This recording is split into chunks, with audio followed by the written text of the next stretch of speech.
ગ્રામ્ય વિસ્તારના રોડ રસ્તા મામલે રાજકોટ જિલ્લા ભાજપના પૂર્વ પ્રમુખ મેદાને આવ્યા. નાગદાન ચાવડાએ માર્ગ મકાન વિભાગને પત્ર લખી આંદોલનની ચીમકી આપી. પીપળિયા ગામના પાટિયાથી એમ્સ હોસ્પિટલ સુધી જવાનો રોડ ઘણા સમયથી બિસ્માર હાલતમાં જોવા મળ્યો. રસ્તો તાત્કાલિક બનાવવાની ભાજપના પૂર્વ પ્રમુખ નાગદાન ચાવડાએ માંગ કરી. આગામી 13 તારીખ સુધીમાં રસ્તો નહીં બને તો આંદોલનની ચીમકી ખુદ ભાજપના જ પૂર્વ પ્રમુખે ઉચ્ચારી. ખંડેરી અને પરાપીપળિયા ગામના લોકો રસ્તા રોકો આંદોલન કરશે.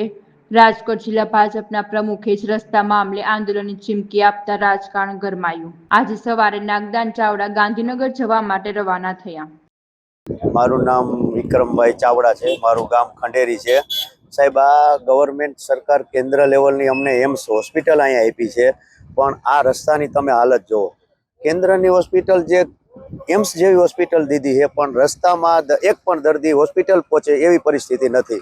તમે જોઈ શકો છો, આ 5-5 ફૂટના ખાડા છે અને આ લગભગ છેલ્લા 5 વર્ષની પોઝિશન આ છે. હવે અહીંયા અમારે એક બ્રિજ પાસ કર્યો છે, એ બ્રિજનો પણ કાંઈ નેઠો નથી. હવે એમ કહે કે બ્રિજની ડિઝાઇન ફરી છે. હવે 2-3 વર્ષ તો બ્રિજની ડિઝાઇન ફરવામાં વહી જાય. નથી બ્રિજનો નેઠો, નથી આ રસ્તો એટલો કાચો. તમે જો આ ગાડા માર્ગ એ કંઈક સારો હોય એવી રસ્તાની પરિસ્થિતિ છે, અને કેન્દ્ર લેવલની હોસ્પિટલ આપી દીધી. એનો મતલબ શું સાહેબ? હવે આ રસ્તાનું કંઈક થોડુંક કરાવો. આમ ન હોય, આના કરતાં ગામડાની ડામર પટ્ટીઓ કંઈક સારી છે. અને આ કેન્દ્ર લેવલની હોસ્પિટલનો રસ્તો તમે જોઈ શકો છો. આમાં દર્દી આવે કેમ?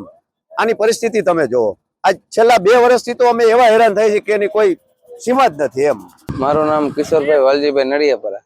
કિશોરભાઈ, કેવા રોડ રસ્તાઓ? રોડમાં તો સાહેબ વધારે નુકસાન. ખાડા ખબડા જે ચોમાસાની પરિસ્થિતિ રહે એમાં કઈ હજી કઈ થયું નથી. અહીંયા શું માંગો? માંગમાં તો એવું છે, રોડ રસ્તા જો નવા બની જાય તો સારું બધા માટે. અને માણસોને એમ્સ અહીંયા બન્યા પછી વધારે રસ્તો ખરાબ થઈ ગયો છે. અને બીજું કે આ ચોમાસાના કારણે વધારે નુકસાન માણસોને થાય. મારું નામ વિક્રમભાઈ હુંબલ, હું માજી સરપંચ પરાપીપળિયા. ખરેખર સાહેબ, આ રસ્તો બહુ ખરાબ છે અને રાત્રે દિવસે એમ્સના હિસાબે ટ્રાફિક વધારી રહી છે. તો ખરેખર આવડું મોટું આપણે જો રાજકોટમાં એમ્સ હોય તો એક 800 થી 900 મીટર રોડ ખરાબ છે.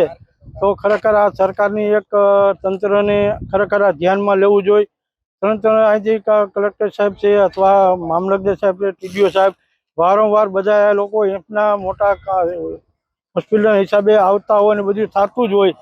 તો ખરેખર આ તાત્કાલિક ધ્યાનમાં લઈ અને તાત્કાલિક આ રોડ રિપેરિંગ થવો જોઈએ એવું અમારું ગામજનો આખોનું કહેવાનું છે. આંદોલન કરવાના ગામના લોકો? હા, જો કદાચ સરકાર આ ધ્યાનમાં નહીં લે તો 15 ઓગસ્ટ આવે છે તો એ તહેવાર ઉજવી અને કદાચ અમારે આંદોલન ન કરવું પડે એવું અમારે સરકાર આગળ અમને એવી આશા છે કે ખરેખર અમારે આંદોલન નહીં કરવું પડે. એ પહેલાં અમારા પ્રશ્ન તો સોલ્વ થઈ ગઈ છે એવું અમને ગવર્મેન્ટ માટે, એવો સરકાર માટે એવો અમને વિશ્વાસ છે.